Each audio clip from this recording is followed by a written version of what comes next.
പ്രജിത്ത്, ഞാൻ നേരത്തെ പറഞ്ഞ പോലെ 9-10 വയസ്സുള്ളൊരു പെൺകുട്ടിയെ കരുവാക്കി നടത്തിയ ഈ ഒരു ക്രൂരമായ ക്രിമിനൽ ഗൂഢാലോചന, ഈ പത്മരാജൻ ഇതിൽ കുറ്റക്കാരനാണോ അല്ലോ എന്ന് വിളിക്കേണ്ടതിന് നമ്മുടെ രാജ്യത്തെ നിയമവ്യവസ്ഥയുടെ ആ രീതിയിലേക്ക് അത് കാര്യങ്ങൾ പോയിക്കൊണ്ടിരിക്കുകയാണ്. എന്തായാലും ഹൈക്കോടതിയുണ്ട്, അതിന് മുകളിൽ സുപ്രീം കോടതിയുണ്ട്, അതിലൊക്കെ വിധി വരേണ്ടതുണ്ട്. നമുക്ക് അതിലേക്ക് വെയിറ്റ് ചെയ്യാം. ആ കുട്ടിയുടെ മൊഴി സംബന്ധിച്ച കാര്യങ്ങളിലും പരാമർശത്തിന് ഞാൻ തയ്യാറല്ല. ഒന്ന്, അതിങ്ങനെ ഒരു കേസാണ്. 2, ആ കുട്ടിയുടെ മൊഴികളിൽ വൈരുദ്ധ്യമുണ്ട് എന്ന് കോടതികൾ പറയുമ്പോഴും അത് കീറി മുറിച്ച് പരിശോധിക്കാൻ ഞാൻ തയ്യാറാകുന്നില്ല. പക്ഷേ പോലീസിന്റെ ഭാഗത്ത് നിന്നുണ്ടായിട്ടുള്ള ചില പ്രത്യേകമായ ഇടപെടലുകൾ ഈ കേസിൽ പറയാതിരിക്കാൻ കഴിയില്ല. പ്രത്യേകിച്ച് അവസാനത്തെ അന്വേഷണ സംഘം നടത്തിയ ചില തട്ടിക്കൂട്ടുകൾ ഈ കേസുകളിൽ ഉണ്ട് എന്നുള്ളത് യാഥാർത്ഥ്യമാണ്. നമുക്ക് ഈ കേസിന്റെ നാൾ വഴികളൊന്ന് പരിശോധിക്കേണ്ടതുണ്ട്. ആദ്യം ഈ കേസ് ഇങ്ങനെ ഒരു പരാതി വരുന്നത് തലശ്ശേരി ഡിവൈഎസ്പിയുടെ മുമ്പിലേക്കാണ്. തലശ്ശേരി ഡിവൈഎസ്പിയുടെ മുമ്പിലേക്ക് വരുന്നു. ലോക്കൽ പോലീസ് അന്വേഷണം നടത്തുന്നു. അവർ ആദ്യഘട്ടത്തിൽ ഈ കേസിനെ പറ്റി പറയുന്നത് ഇത് പൂർണ്ണമായും കെട്ടിച്ചമച്ച കേസാണ് എന്നുള്ളതാണ്. ആ ലോക്കൽ പോലീസ് അന്വേഷണം നടത്തി ആദ്യം തന്നെ വരുന്നൊരു ഇതെന്ന് പറയുന്നത് പൂർണ്ണമായും കെട്ടിച്ചമച്ചാണ്. എന്നാൽ പിന്നീട് വീണ്ടും ഈ ജിഹാദി സംഘടനകളും ഈ പറയുന്ന SDPI പോലുള്ള സംഘടനകൾ, വെൽഫെയർ പാർട്ടി, ഇവരൊക്കെ വലിയ പ്രതിഷേധവുമായി വരുന്നു. സർക്കാരിൽ വലിയ സമ്മർദ്ദം ചെലുത്തുന്നു. ഉടനെ അതിൽ പോക്സോ രജിസ്റ്റർ ചെയ്യുന്ന സാഹചര്യം ഉണ്ടാകുന്നു. പിന്നാലെ ഈ കേസ് ക്രൈംബ്രാഞ്ചിന് കൈമാറുകയാണ്.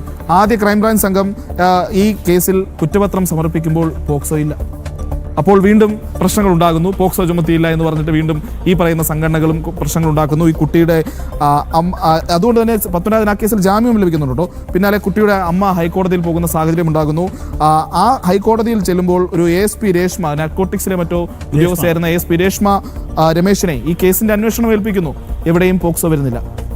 എന്നിട്ടും വീണ്ടും പ്രശ്നങ്ങൾ ഉണ്ടാവുകയാണ്, വീണ്ടും പരാതികൾ ഉണ്ടാവുകയാണ്. അത് കഴിഞ്ഞ് DIG S. ശ്രീജിത്തിന്റെ നേതൃത്വത്തിലുള്ള സംഘം അന്വേഷണം ആരംഭിക്കുന്നു. അതിൽ വളരെ ശാസ്ത്രീയമായ അന്വേഷണം എന്ന് പറയുമ്പോൾ മനോരോഗ വിദഗ്ധരെ അടക്കം അന്വേഷണ സംഘത്തിൽ ഉൾപ്പെടുത്തുകയും ഈ പെൺകുട്ടിയുടെ മൊഴിയടക്കം വളരെ വിശദമായി പരിശോധിക്കുകയും ചെയ്തതാണ്. അദ്ദേഹത്തിൻ്റെതായ ഒരു ശബ്ദരേഖ നമുക്ക് മുന്നിലുണ്ട്. ആ ശബ്ദരേഖയിൽ അദ്ദേഹം പറയുന്ന പല കാര്യങ്ങളുമുണ്ട്. എന്തുകൊണ്ട് ഇതിൽ ഞാൻ പോക്സോ ചുമത്തില്ല എന്ന രീതിയിൽ ഉള്ളൊരു ശബ്ദരേഖ അത് അവിടെ നിൽക്കട്ടെ.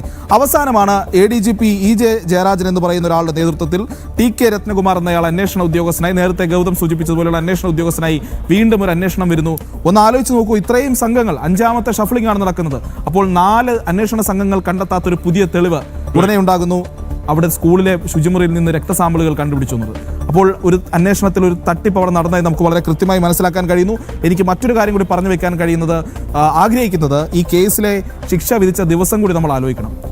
ശിശുദിനത്തിലാണ് ഈ കേസിലെ ശിക്ഷ വിധിക്കുന്നത്. അതായത് കുട്ടികൾക്കെതിരായിട്ടുള്ളൊരു ക്രൈമിലെ വലിയൊരു സംഭവമായി ഇതിനെ വരുത്താനും അങ്ങനെ ഒരു വൈകാരികമായ ഒരു അന്തരീക്ഷം ഈ കേസിലേക്ക് കൊണ്ടുവരാനുള്ള ശ്രമത്തിന്റെ ഭാഗമായി. അപ്പോൾ ആകമത്വം ഒരു ഗൂഢാലോചന, ആകമത്വം ഒരു പ്രശ്നം. അതിൽ ആ 4 അന്വേഷണ സംഘങ്ങൾക്ക് കണ്ടെത്താൻ കഴിയാത്ത പുതിയ തെളിവുകൾ കണ്ടെത്തി എന്ന് പറയുമ്പോൾ ഇതിൽ നടന്നിട്ടുള്ള ഗൂഢാലോചനയ്ക്ക് മറ്റ് തെളിവുകളൊന്നും വേണ്ട.